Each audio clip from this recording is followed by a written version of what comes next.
Chapter 11. When Punishment Goes Too Far. A woman pumping petrol at a Cumberland Farms station in New Hampshire was recognized by a stranger. The stranger walked over to her. "Adulterers are the lowest form of human," the stranger said.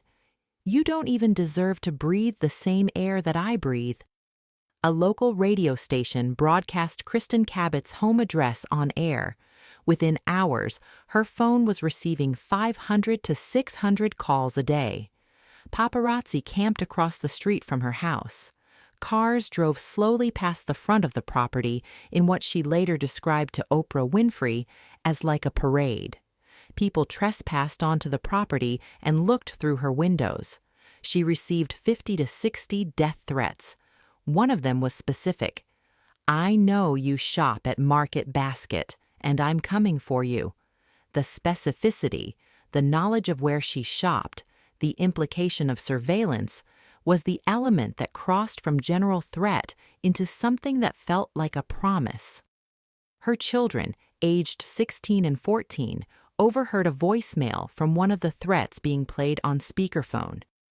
After that, they refused to be picked up from school by their mother. They refused to attend sports events. They were afraid she was going to be killed. They were afraid they were going to be killed. Her daughter was reduced to tears when strangers took photographs of them in public. A teenage girl crying because someone aimed a phone at her and her mother. This chapter is about all of that.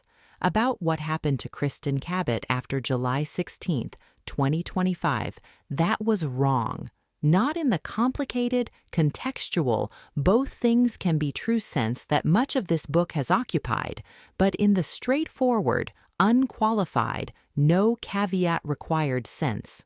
Wrong. And about why naming it as wrong is not the same as dismissing the accountability question that preceded it. And about what happens to the people most affected by the original situation when the response to a scandal becomes so extreme that it creates its own separate scandal, one that crowds the original off the stage and leaves the people who most needed to be at the center of the conversation standing in the wings. What was done? Let us be complete about the specifics, because completeness is what this book has asked for from every direction, and it must be applied here without reservation. Doxing is the practice of publishing private information about an individual online, address, phone number, workplace, daily routine, with the intention of enabling others to target them. It is illegal in many jurisdictions and harmful in all of them. Cabot was doxed. Her personal details were circulated on the platforms that had spent days amplifying the clip of her on the jumbotron. The audience that had constituted itself as a digital courtroom now had her address. The combination is not accidental. It is the specific mechanism by which online harassment escalates from symbolic to physical. First, you become a target in the comment threads. Then your location is published, and then the comment threads come to your door. The death threats were real. 50 to 60 of them, not 900, as the People magazine reporting initially suggested, and which Cabot corrected in the Times interview. But 50 to 60 death threats directed at a private individual over a 15-second clip. To understand what 50 to 60 death threats feel like in practice, it is worth noting that most people in ordinary life never receive a single credible threat to their physical safety from a stranger. The number 50 is not a statistical abstraction. It is 50 separate occasions on which a specific person communicated, in writing, a specific intention to cause Cabot's death, and one of those 50 was detailed enough to name the supermarket where she shops.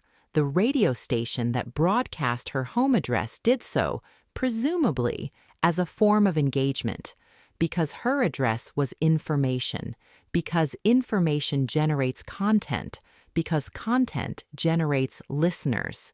This is, in miniature, the same logic that Chapter 10 examined in the context of the broader viral system: the extraction of value from human experience without accountability for the consequences. The radio station almost certainly did not intend for someone to act on the address. It also almost certainly did not stop to consider what it meant to broadcast a private woman's home location to an audience already primed toward hostility. Her children, 16 and 14, afraid to go to school, afraid to be seen in public, afraid to attend sports events. This is the specific, granular cost of what the digital courtroom produced for two children who had no say in any of it, who were not on the jumbotron, who did not choose the situation, and whose lives for months afterward were shaped by the specific fear that their mother was going to be killed. There is no version of any of this that can be defended. None. Whatever Cabot did, whatever preceded the concert, whatever the moral weight of the choices that led two people to sway together in a VIP section at Gillette Stadium, none of it warrants any of the above. Not one item on that list, not the drive-bys, not the trespassing, not the death threats, not the radio station, not the daughter crying in public because someone was filming her. None of it. The line between judgment and cruelty. There is a line. It is not always immediately visible. It does not announce itself in the moment that it is crossed. It is the kind of line that tends to become visible only in retrospect, when you look back at what the response became and try to locate the point at which it stopped being one thing and started being another. The line runs between judgment and cruelty, between holding someone accountable for choices that had consequences and targeting a specific person for the purpose of inflicting harm, between commentary that stays connected to the action being commented on and attacks that expand beyond the action into the person, their body, their home, their children, their daily routine. Judgment addresses what happened. It says, this was wrong, this had consequences, this matters. It maintains a connection to the original situation. It has, somewhere within it, a purpose beyond the act of judgment itself, a purpose related to accountability or to the protection of the people most affected, or to the establishment of shared standards for what is and is not acceptable behavior. Cruelty does not address what happened. It uses what happened as a pretext. The person is no longer the agent of an action that deserves scrutiny. They are a target.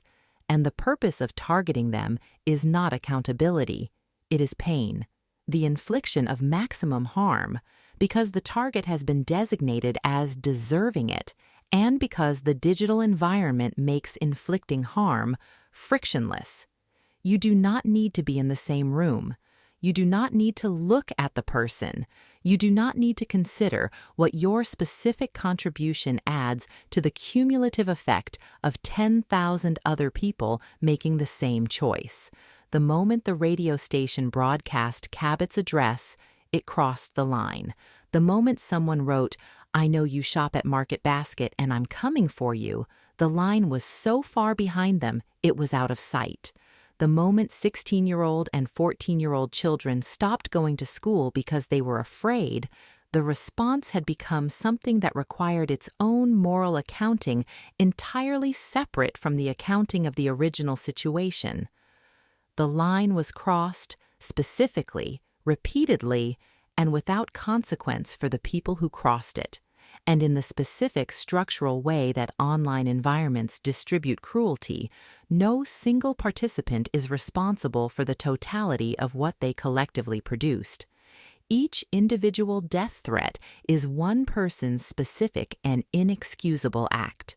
The parade of cars past her house is many individual people making individual choices. The doxing is one act with multiplicative effects. No single person caused all of it. The architecture caused all of it. The architecture of an attention economy that makes targeting easy, makes escalation rewarding, and makes the consequences visible to everyone except the person targeted. What happens when the response becomes the story? At a certain point in the aftermath of July 16, 2025, something shifted in the public narrative that is important and that this book has been tracking throughout. The death threats became the story. The harassment became the story.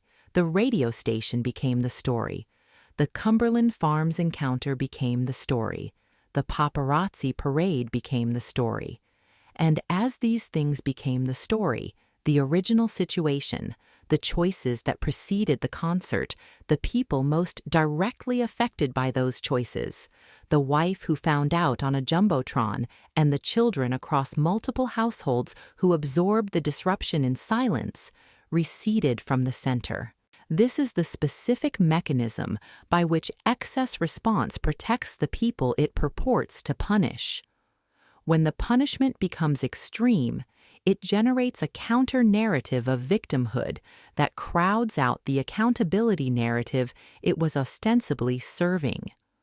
The person who was, in the original accounting, partly responsible for harm to others becomes, in the new accounting, the primary victim of harm from others.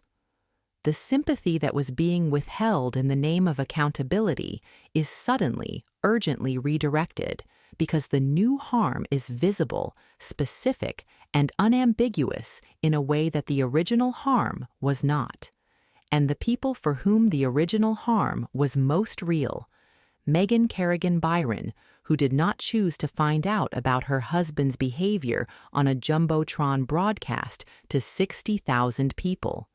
The two sons who were not on any platform and are not on any speaking circuit and whose experience of all of this has never been given a public account, those people lose whatever center they might have occupied. The extreme response to Cabot does not serve them. It does not redirect attention toward them. It redirects attention toward Cabot's suffering and, in doing so, provides a new reason to continue centering the person who already had the most platform and the most narrative control. The cruelest irony of the mob response to the Coldplay story is this. It made Cabot's position in the narrative stronger, not weaker. It gave her the material for an Oprah interview. It gave her the platform for a speaking circuit.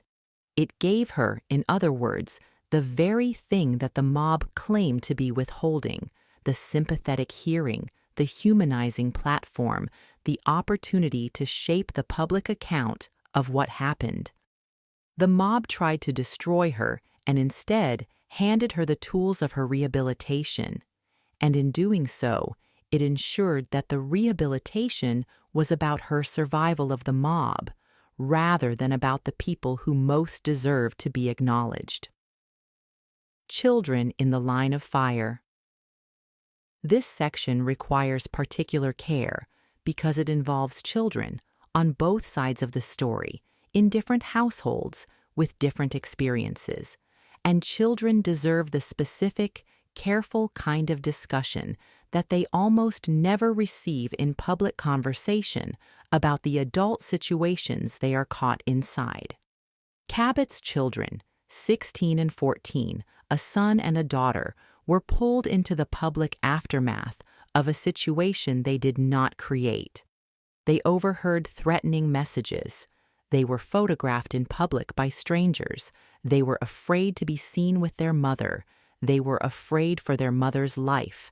They are teenagers, which means they have the cognitive capacity to understand the abstract dimensions of what happened alongside the concrete terror of the physical threat, a combination that is, in some ways, harder to manage than either alone. The concrete threat without understanding is frightening. The abstract understanding without the concrete threat can be processed. Both together, in a teenager, without adequate protection from either, is a specific form of harm that deserves to be named as such. At the same time, and this is the complication that the public narrative has not consistently held, the other children in this story were also in the line of fire. Andy Byron's two sons, whose names have not appeared in any public account of the situation, navigated the same internet, the same school hallways, the same conversations with friends and classmates who had seen the jumbotron. Their family name was trending. Their father's face was a meme. Whatever they were absorbing, they absorbed in the specific isolation of children whose parents are at the center of a public scandal and who have no platform to describe what that feels like. The death threats against Cabot's children are real, and they are indefensible, and they require no qualification.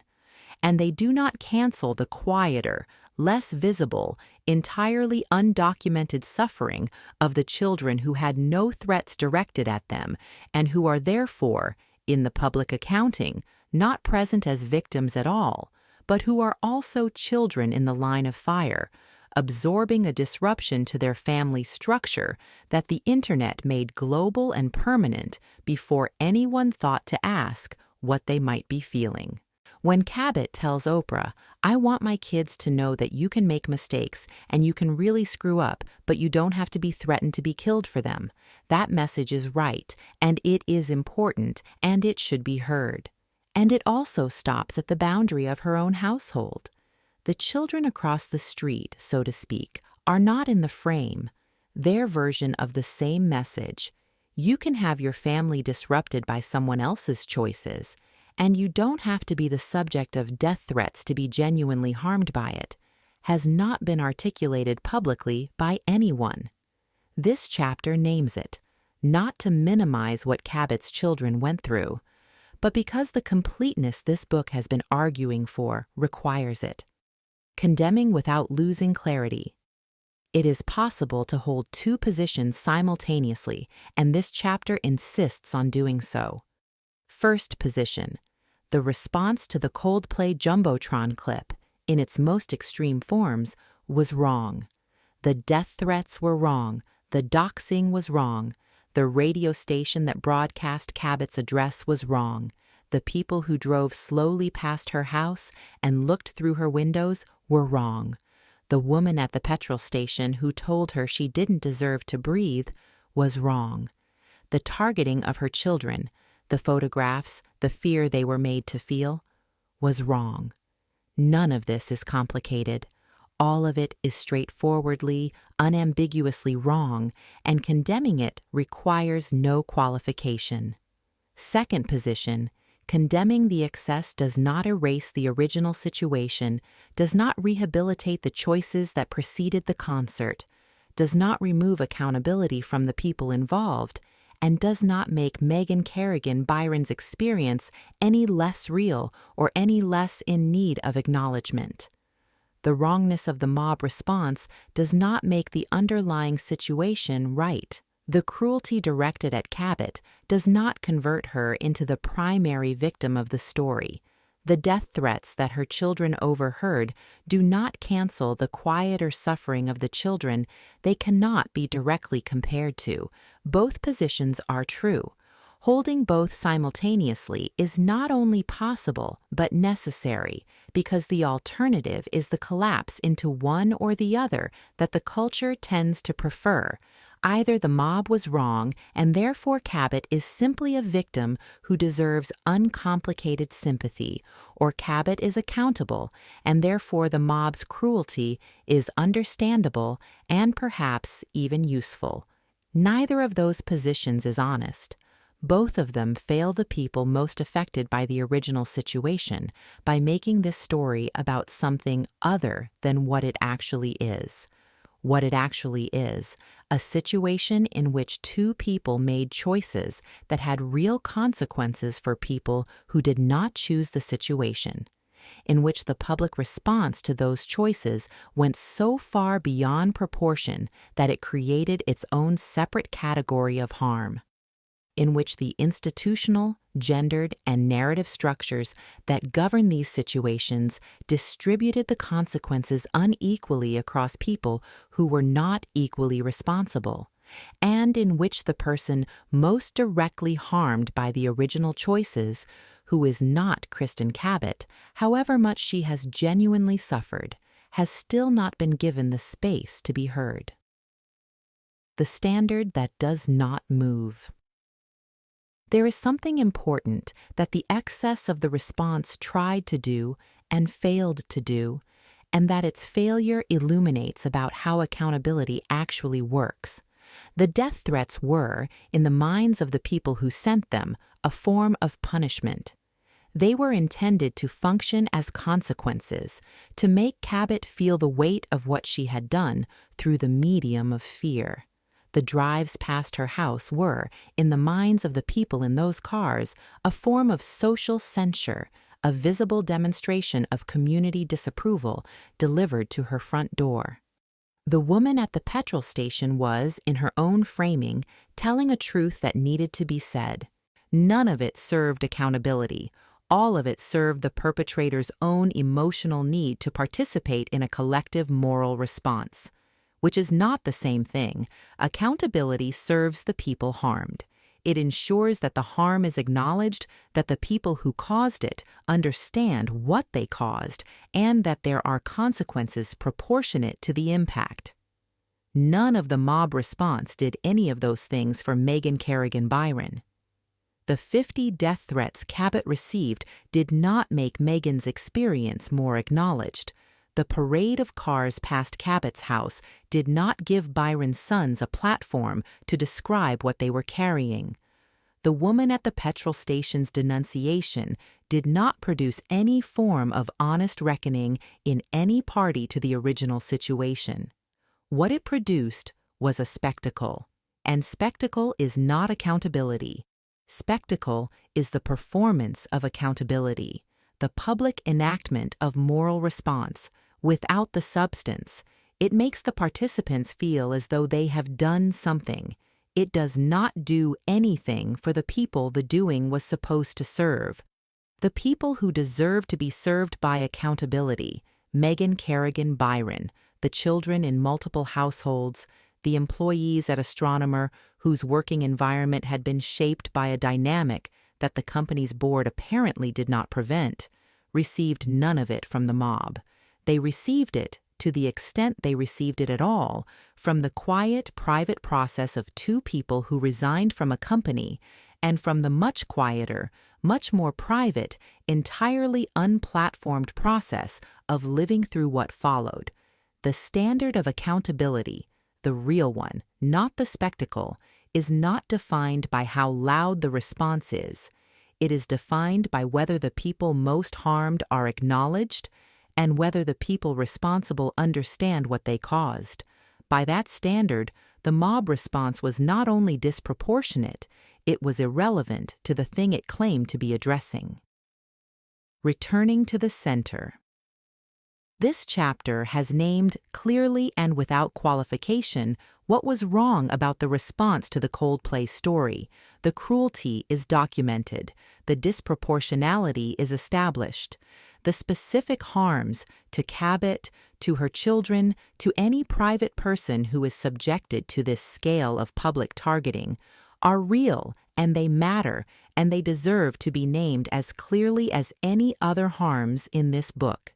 And the chapter must now do what this book has done throughout: return to the center, to the people who most needed the conversation to stay focused on them, and who lost that focus not because their experience was less real, but because the spectacle moved the camera. Megan Kerrigan Byron, who found out on a jumbotron, who deactivated her Facebook account, who relocated to Maine, who has said nothing, who is an educator, who works with children who struggle to find their voice, who is navigating, in private, without a platform, without a speaking circuit, the specific aftermath of discovering that the story she was living inside was not the story that actually existed. 2 sons whose names have not appeared in any interview, any article, any public account of a story that their family is permanently attached to. Who went to school the next day?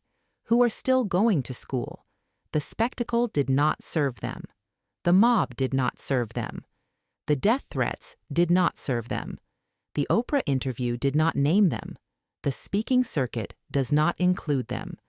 This book has named them in every chapter where they belong. It names them here again, because the chapter that examines what went wrong in the response to this story must not allow that examination to become, by default, another form of centering the person who already has the most platform. The punishment went too far. That is true. And the truth of it does not move the center of the story.